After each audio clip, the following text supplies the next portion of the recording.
Irv, let's check in on the Dallas Cowboys, and then you can ask Hawkins some questions since he covered that game for us. Okay, he was there. Of course, everybody knows by now the Dallas Cowboys defeated the Giants by a score of 24-10, and they needed some breaks, though, from their special teams to get on the board early. Here's a punt down here that's muffed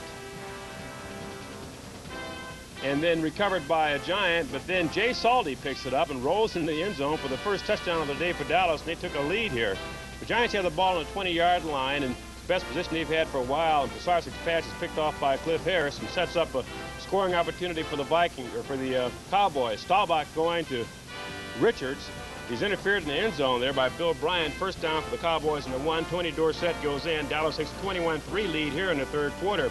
Bobby Hammond wants to make up for that muffed punt earlier and does here as Danny White punts to him. He takes the ball, and watch this, from the 35-yard line, a nifty 36-yard return down to the 7-yard line, setting up a Giant scoring opportunity, and Bobby Hammond himself takes it in from the 1-yard line, but the Dallas Cowboys remain undefeated and beat the New York Giants 24-10. Hawk, how did you see it? Complete domination. No, I tell you, the Giants just couldn't come up with the big plays. They really couldn't, and the Cowboys just have too much. They went through the game in a very workmanlike fashion, but they weren't inspired. They just have so much depth overall, Irv, that they're just, there's not a team in their class, with the possible exception of St. Louis. Hawk, why does a franchise like Dallas move ahead?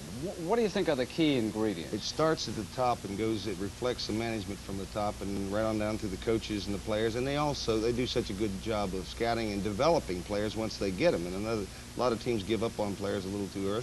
They've just got good organization. If you owned a pro football team, would you look first of all for a real good general manager, player personnel director, or a coach? If you could choose one of the three, what would your first choice be? It would be a good general manager would be my first pick, and then I'd go on from there. And he'll find me a good coach if I get the right general manager. But first, you need the good owner.